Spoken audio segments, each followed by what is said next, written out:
ఆంధ్ర రాష్ట్రానికి బడ్జెట్ విషయంలో కేంద్ర ప్రభుత్వం మరోసారి మొండి చేయి చూపించింది అంటూ విశాఖ నగరంలోని మద్దిలపాలెం సెంటర్లో సిపిఎం ధర్నా నిర్వహించారు. ఈ సందర్భంగా సిపిఎం 78 వార్డు కార్పొరేటర్ గంగారాం మాట్లాడుతూ కేంద్ర బడ్జెట్ ఆంధ్ర రాష్ట్రానికి మరోసారి తీరని అన్యాయం చేసిందని, ఆంధ్ర రాష్ట్ర రాజధాని నిర్మాణానికి నిధులు కేటాయించకుండా 15,000 కోట్ల రూపాయలు అప్పుల రూపంలో ఇప్పించడం చాలా బాధాకరమని అన్నారు. అప్పుల రూపంలో రానున్న రోజుల్లో ఆంధ్ర రాష్ట్రానికి తీవ్రమైన ప్రమాదం వచ్చే అవకాశం ఉందని అభిప్రాయం వ్యక్తం చేశారు. తక్షణం ఆంధ్ర రాష్ట్ర నిర్మాణానికి బడ్జెట్లో నిధులు కేటాయించాలని డిమాండ్ చేశారు. స్టీల్ ప్లాంట్ కు 5,000 కోట్ల రూపాయలు ఇవ్వాలి. స్టీల్ ప్లాంట్ ని ప్రైవేట్ పరం చేయమని చంద్రబాబు నాయుడు గారు, పవన్ కళ్యాణ్ గారు మోడీతో పోరాడాలి. చంద్రబాబు నాయుడు గారు, పవన్ కళ్యాణ్ గారు మోడీతో పోరాడాలి. ఆంధ్ర రాష్ట్రానికి ప్రత్యేక హోదా, ఆంధ్ర రాష్ట్రానికి మోసం చేసిన మోడీ, ఆంధ్ర రాష్ట్రానికి మోసం చేసిన మోడీ జిందాబాద్ సిపిఎం. ప్రత్యేక ప్యాకేజీ కేటాయించాలి. బీహార్ కి 27,000 కోట్లు కేటాయించి ఆంధ్ర రాష్ట్రానికి ఏమీ కేటాయించకపోవడం అన్యాయం. బీహార్ ప్రైవేట్ పరం చెయ్యము అని చెప్పి స్పష్టంగా ప్రకటన చేయాలి. పోరాడాలి. ఆంధ్ర రాష్ట్ర హక్కుల కోసం చంద్రబాబు, పవన్ కళ్యాణ్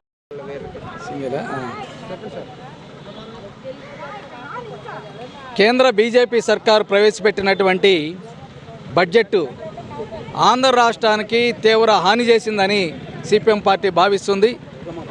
తీయని మాటలు చెప్పారు, కానీ నిర్మలా సీతారామన్ కానీ బడ్జెట్ పుస్తకంలో మాత్రం ఆంధ్ర రాష్ట్రానికి కేటాయింపులు అనేటువంటి ఎక్కడా లేవు. అమరావతి బడ్జెట్ బుక్లో కనిపించదు. అలాగే ఉత్తరాంధ్ర, రాయలసీమ, ప్రకాశం జిల్లాలో ప్రత్యేక ప్యాకేజీ అనేది ఆ బడ్జెట్ పుస్తకాల్లో కనిపించదు. అలాగే పోలవరం ప్రాజెక్టుకి నిధులు అనేటువంటివి ఆ బడ్జెట్లో కనిపించదు ఎక్కడ కూడా.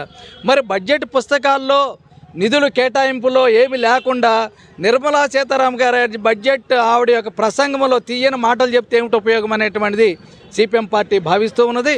అందువల్ల ఇది ఆంధ్ర రాష్ట్రానికి తీవ్రంగా ద్రోహం చేసేటటువంటి బడ్జెట్గా మేము భావిస్తూ ఉన్నాము. అందరూ ఆంధ్ర రాష్ట్ర ప్రజానికి ఎదురు చూశారు. చంద్రబాబు నాయుడు గారు, పవన్ కళ్యాణ్ గారు బీజేపీకి మద్దతు ఇచ్చారు కాబట్టి విశాఖపట్నం స్టీల్ ప్లాంటు ప్రైవేటీకరణ ఉపసంహరించుకుంటూ ఈ బడ్జెట్లో ప్రతిపాదన చేస్తారని అందరూ ఆశించారు. కానీ ప్రకటన మాత్రం చేయలేదు. శైలిలో కలుపుతారని అందరూ అనుకున్నారు, కానీ అది కూడా చేయలేదు. మరి విశాఖపట్నం అమ్మకం ఉపసంహరిస్తూ ప్రకటన చేయకపోతే ఆంధ్ర రాష్ట్రానికి ఇంకేం మేలు జరుగుతుందని మేము బీజేపీ ప్రభుత్వాన్ని అడుగుతూ ఉన్నాం. మీడియాలోను, పత్రికల్లోనూ పతాక శిఖరానికి ఎక్కింది ఆంధ్ర రాష్ట్రానికి ఏదో మేలు జరిగిందనేటువంటిది. ఈరోజు అమరావతికి 15,000 కోట్ల రూపాయలు రుణం ఇస్తామంటున్నారు. మరి మేము సిపిఎం పార్టీ డిమాండ్ చేసేది ఏంటంటే రుణం కాదు, బడ్జెట్లో అమరావతికి 15,000 కోట్ల రూపాయలు ప్రత్యేక ప్యాకేజీ కింద ఇవ్వాలి. అది విభజన చట్టంలో రాజధాని నిర్మాణానికి కేంద్ర ప్రభుత్వం యొక్క బాధ్యత ఉంది, మన హక్కు అది. అప్పులు ఇవ్వటం ఏంటండి? ప్రపంచ బ్యాంకు, ఆసియా బ్యాంకు ద్వారా అప్పు తీసుకొచ్చి ఈరోజు షరతుల మీద షరతులు పెట్టేసి ఆంధ్ర రాష్ట్రాన్ని ఉక్కిరి బిక్కిరి చేస్తారా ఏంటని మేము అడుగుతున్నాం. నిన్ననే ల్యాండ్ టైటిల్ చట్టాన్ని రద్దు చేశారు. రేపు 15,000 కోట్ల రూపాయలు ప్రపంచ బ్యాంకు దగ్గర తీసుకుంటే తిరిగి ల్యాండ్ టైటిల్ చట్టాన్ని ప్రవేశపెట్టాలని ఒత్తిడి చేస్తే అమలు చేస్తారా లేదా చంద్రబాబు నాయుడు గారు నేను అడుగుతూ ఉన్నాను. అలాంటి మెడలకు ఉచ్చు వేసేటటువంటి షరతులు అనేటువంటివి అమరావతికి ఇచ్చేటటువంటి రుణం ద్వారా ఆంధ్ర రాష్ట్ర ప్రజానీక మీద రాబోతూ ఉన్నాయి అనేటువంటిది మేము భావిస్తూ ఉన్నాము. అంతేకాదు విశాఖ రైల్వే జోన్ గురించి ఎందుకు నిధులు కేటాయించలేదండి? 9 కోట్లే ఏమోలకు వస్తాయండి. ఇప్పుడు మళ్ళీ కాలడ్డం పెట్టింది, కేటాయించినటువంటి భూమి సరిగ్గా లేదు అనేటువంటి 2019లోనే డిపిఆర్ ఇచ్చారు, మీకు ఆమోదింపజేశారు. కానీ ఇప్పటి వరకు నిధులు ఎందుకు కేటాయించట్లేదు? ఈ బడ్జెట్లో కూడా ఎందుకు కేటాయించలేదని మేము అడుగుతూ ఉన్నాం. కనీసం మాట కూడా ప్రకటన చేయలేదు. నిర్మలా సీతారామన్ విశాఖ రైల్వే జోన్ని ఈ 2 ఏళ్లలో మేము పూర్తి చేస్తామని ప్రకటన కూడా చేయలేదు కనీసం. ఎంత దుర్మార్గం అండి. అలాగే విశాఖ మెట్రో రైలు, విజయవాడ మెట్రో రైలు బాధ్యత ఎవరిదండి? విభజన చట్టంలో కేంద్ర ప్రభుత్వం నిధులు ఇవ్వాలి, గుండు సున్నా చుట్టారు. దుగిరాజపట్నం బాధ్యత ఎవరిదండి? కడప స్టీల్ ప్లాంట్ ఎవరిదండి బాధ్యత? కేంద్ర ప్రభుత్వం. ఈ బడ్జెట్లో గుండు సున్నా ఇందులో.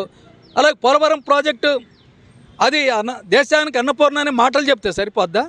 ఓ 10,000 కోట్ల రూపాయల నిధులు కేటాయించొద్దని మేము అడుగుతూ ఉన్నాను. పూర్తి చేసేటటువంటి బాధ్యత మీద అది కేంద్ర ప్రాజెక్టు. దాంట్లో కొత్తగా మీరు చెప్పాల్సినటువంటి బాధ్యత కాదు. నిధులు కేటాయించకుండా రాష్ట్ర ప్రభుత్వాన్ని ఇబ్బందులు పెట్టేటటువంటి చర్యలు చేస్తున్నారు.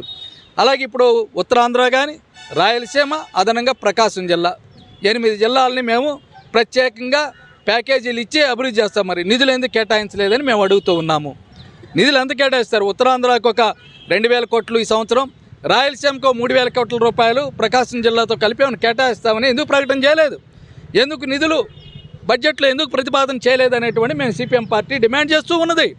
అందువలన ఈ బడ్జెట్ అనేటువంటిది మాటలు తీయగా చెప్పేసి ఆంధ్ర రాష్ట్ర ప్రజానీకానికి, ఆంధ్ర రాష్ట్రానికి తీవ్ర ద్రోహం చేసినవి.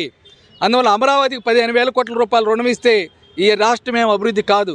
విశాఖపట్నం అమ్మేస్తే ఈ రాష్ట్రం దివాళా తీసిపోద్ది.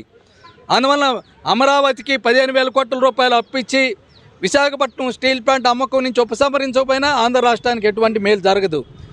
అమరావతిలో 1,00,000 ఉద్యోగాలు రావాలంటే 20 ఏళ్ళు పడుతుంది. విశాఖపట్నం స్టీల్ ప్లాంట్ ఈరోజు 1,00,000 ఉద్యోగాలు కల్పిస్తూ ఉన్నది. మరి అమరావతి 1,00,000 ఉద్యోగాలు ఎప్పుడు కల్పిస్తుంది? 20 ఏళ్ళు పడుతుంది. మరి 1,00,000 ఉద్యోగాలు కల్పించేటటువంటి విశాఖపట్నాన్ని స్టీల్ ప్లాంట్ని రక్షించుకోవాల్సినటువంటి అవసరం రాష్ట్ర ప్రభుత్వం మీద ఉంది. అందువల్ల రాష్ట్ర ప్రభుత్వం ఈ తీయని మాటలకి తప్పిపోయి మురిసిపోవాల్సిన అవసరం లేదు, ఎగిరి గంతులేయాల్సినటువంటి అవసరం లేదు. రాష్ట్ర ప్రభుత్వం మీద, కేంద్ర ప్రభుత్వం మీద ఉద్యమం చేయాలి. రాష్ట్రాల హక్కులను హరించి వేస్తుంది, ఫెడరల్ సిస్టమ్ నాశనం చేస్తుంది, రాష్ట్రాల ఆర్థిక వనరులను దెబ్బతీస్తుంది బీజేపీ. అందువలన భిక్షమెట్టుకునేటటువంటిది కాదు. సగర్వంగా మన విభజన చట్టంలో హక్కులన్నిటిని సాధించుకోవాలి. ఇవి రాజ్యాంగం యొక్క హక్కు, ఇది మంది. అందువల్ల ఉద్యమం కలవాలి, ఉద్యమానికి కలిసి రావాలి. బీజేపీకి మీద ఒత్తిడి తీసుకురావాలి. పార్లమెంట్లో ఉండేటటువంటి మన సభ్యులందరూ వైసీపీని కూడా కలుపుకొని ఆ విధంగా పార్లమెంట్లో